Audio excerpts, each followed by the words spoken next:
Well, hello everyone. Thank you so much for allowing me to speak to you through this video today. My name's Dennis Fancett and I'm from the Diocese of Newcastle Generous Giving team.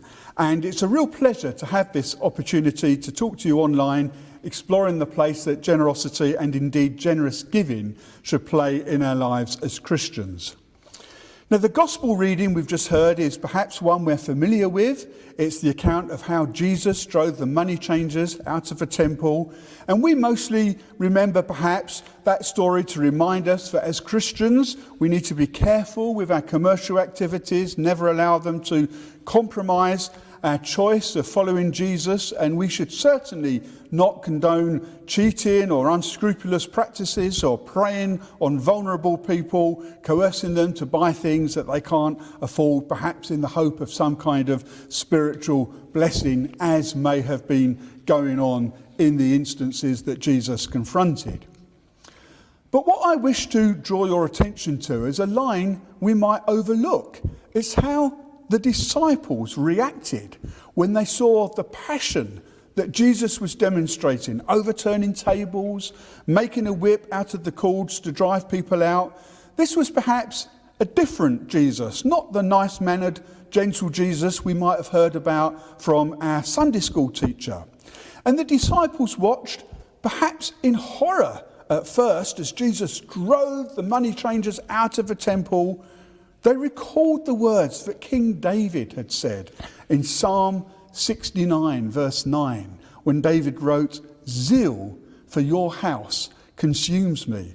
And they quickly took that phrase and applied it to Jesus.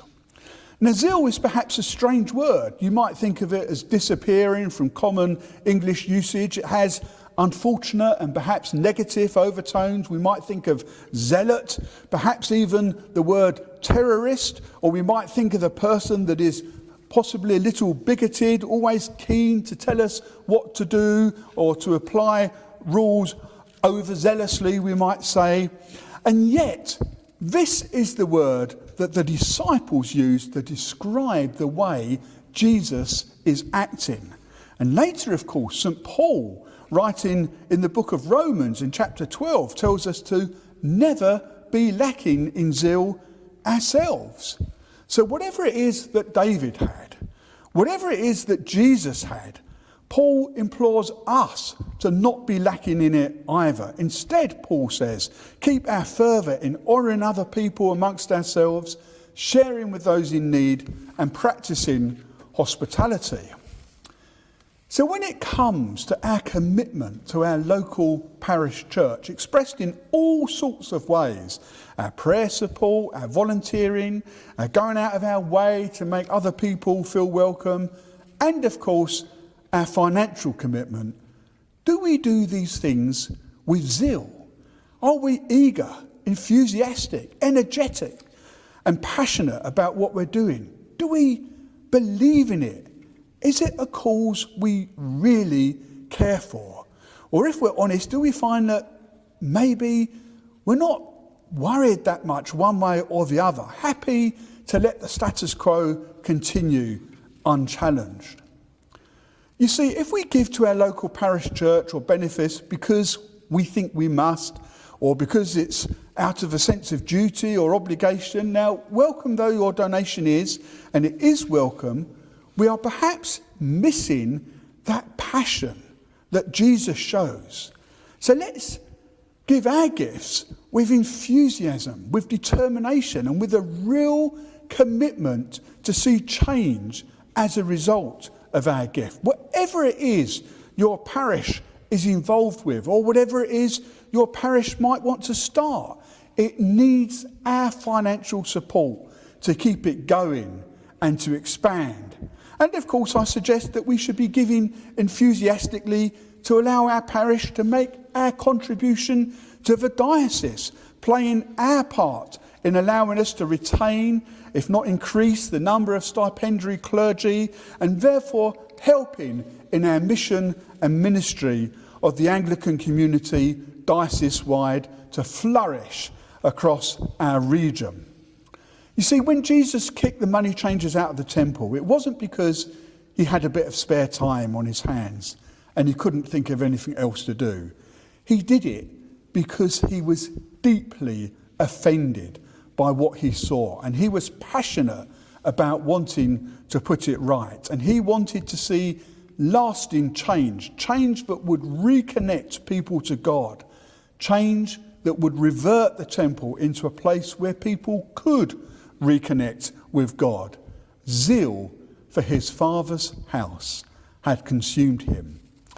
Likewise, we need to be offended too if our parish church or benefice doesn't have the finance to expand and to grow our ministry to the community around us.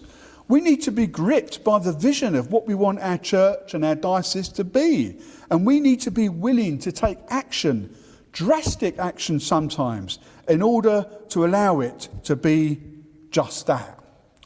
But you might be thinking, well, this is all very well. I really do want to give. I want to give passionately. And I believe in all the things you've said. I want to be enthusiastic. I want to be full of zeal. It's just that right at the moment, I haven't got any money. How can I give? We're in a cost of living crisis. How can I respond in times like this? And the short answer, of course, is I don't know. It's something each of us have to work out privately between ourselves and God. No one should be telling you, least of all someone from the church, how much you should be giving. One or two people may well need to cut back. Others may realise that actually it's a time to step up and increase our giving. But whatever our position, let's resolve in our heart genuinely, humbly and before God how much it is right for you and for me to be giving, and then cheerfully, with zeal and passion, give that amount. It might also be worth pausing and taking a minute to go back to Psalm 69, the psalm I mentioned right at the beginning, which the disciples quoted when they saw Jesus throwing those money changers out of the temple, and seeing how the psalm starts, because it starts with these words. Save me, O God, for the waters have come up to my neck. I sink in miry depths where there's no foothold. I've come into the deep waters, the floods engulf me. I'm worn out, calling for help. My throat is parched, my eyes foul, looking for my God. And so on. You see, this is David writing in a crisis. Maybe not a financial one. Maybe this is a military one. He is about to be overrun by his enemies. Or maybe it's an emotional one, the depth of betrayal he feels about being let down and turned on by close family members. All of those thoughts follow in the next couple of verses. But it's during a crisis, when times are tough, that David's thoughts turn to God. And these words, zeal for your house consumes me, come tumbling out of him. David's crisis did not excuse him from turning to God with passion and commitment. Rather, it seemed to strengthen his resolve. It was a difficult time that made him face up to what was really important for him in life. And that was the house of God. So in the same way, let me encourage each of us to spend a few minutes, or perhaps even a few days, re-evaluating what we consider to be the important things in our life. It could well be that, just like David, we're in a crisis right now, but let's take that as an opportunity to prioritise and to say to ourselves, God in his house will come first. Now, I do hope that's how each of us, me included, feel about our local church. It's not so much a question of how much or how little we give. Only you and God really know your financial circumstances. It's more to do with whether we are giving as an expression of our faith, as an expression of commitment to our parish or benefice, and as an expression of our ownership of its vision, whatever that might be.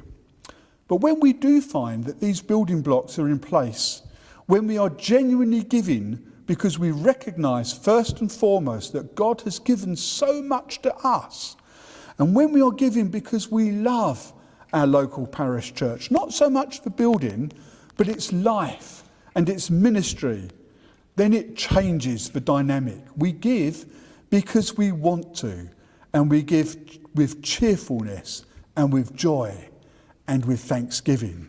So let our zeal or passion for the house of God, the church, consume us too, and let that be reflected in our giving, our volunteering, and all aspects of our commitment to church life.